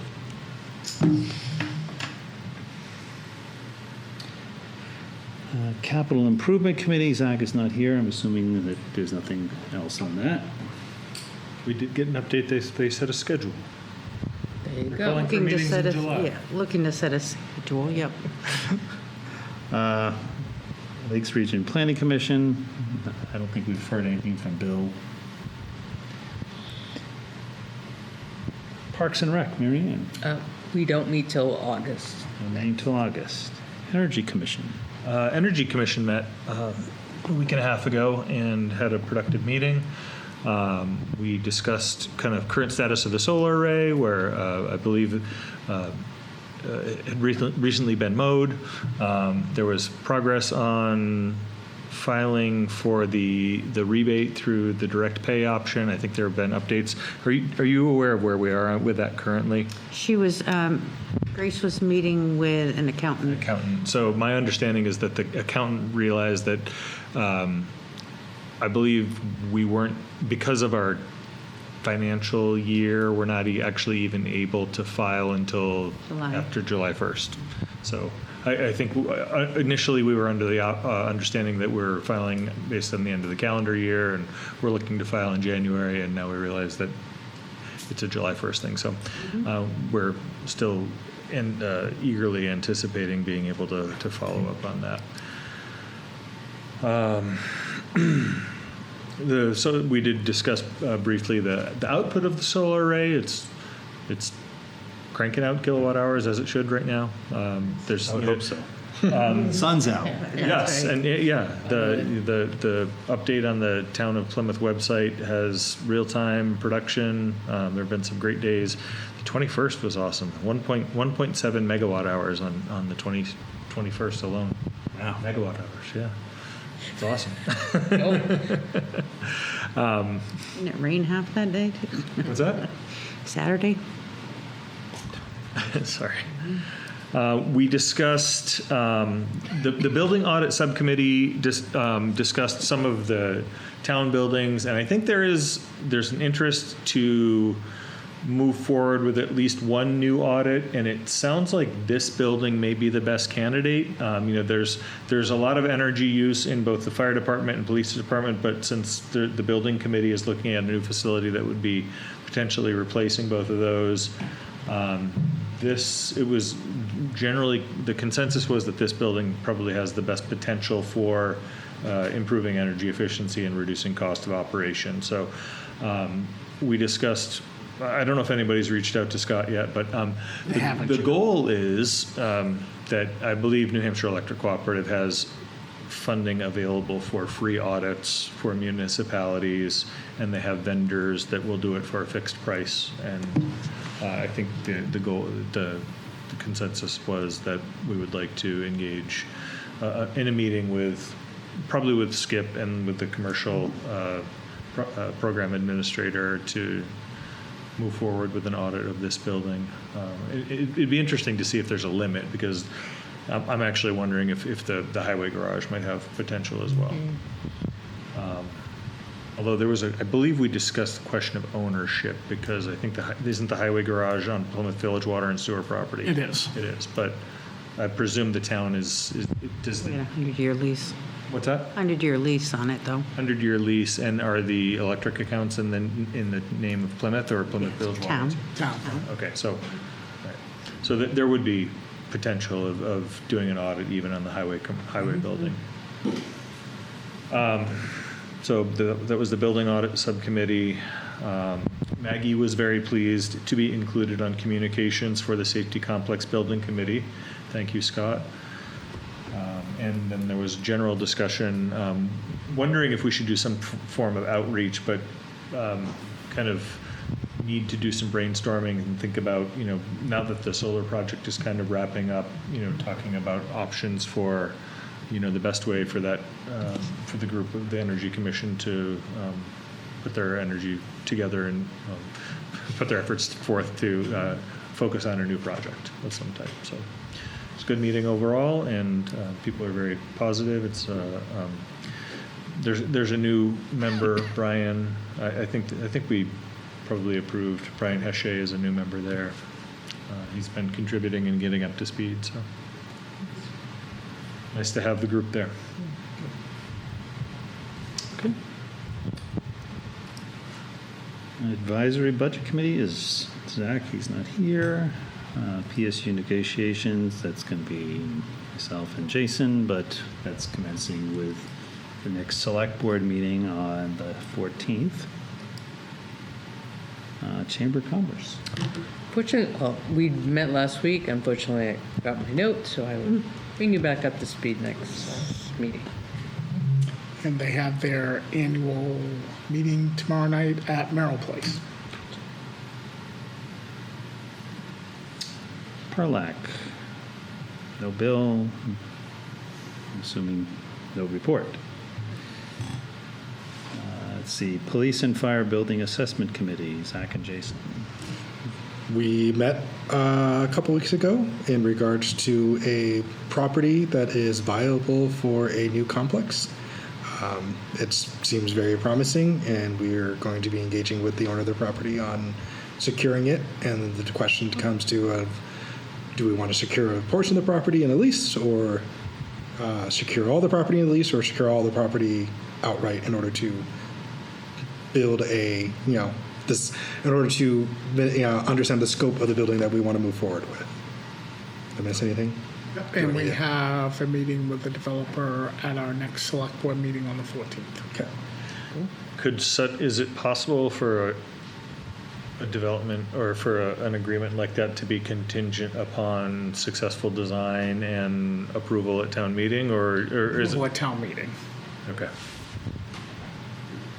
Sounds great. But I think the developer is very willing to work very closely in collaboration with the town. Yeah, he was very amenable to how the town wanted to move forward in a number of different directions. So, Great. Excellent. And finally, union negotiations, as previously mentioned, they will commence in July, August with the fire department. So we discussed early in the morning for meetings, correct? So I'm gonna get a meeting scheduled for hopefully the first or the second week of August. Is there a particular day that works better than others? I would prefer something other than Tuesday, Wednesday. Okay. Monday morning is usually pretty good for me. I could do that as well. Okay. If I know in advance, it's easier for me to book it Yeah, in the calendar. Yeah. I will get that scheduled. Hopefully this week. Brian will be back in. Brian Peck, Captain Peck at the fire department, who is the president of the Professional Firefighters Union, and we'll get one scheduled for that second week in August, either on Monday, Tuesday, or Wednesday at 8 a.m. Rick, did you want to avoid Tuesday, Wednesday? I would prefer to avoid Tuesday, Wednesday. I'm okay with Monday, Thursday, Friday in person. I'm okay with Monday or Thursday. Monday or Thursday. Thursday works for Monday or Thursday. Avoid Tuesday and Wednesday. Okay. Yeah. And because I know that fire department often works weird schedules. I don't know how if you feel about coming in at 7:30. It's fine. I'll get it as early as we can so we I can don't do have early. to Yeah. cover over. Yeah. Yep. Public comments. Anybody online? No one online, he says. All right. Assuming we don't have a non-public. Cool. I make a motion, we adjourn? I love that motion. I'll second that. All right, any discussion? None? All those in favor? Aye. All those opposed? Okay, That's all we Okay, can you get do. to stay here.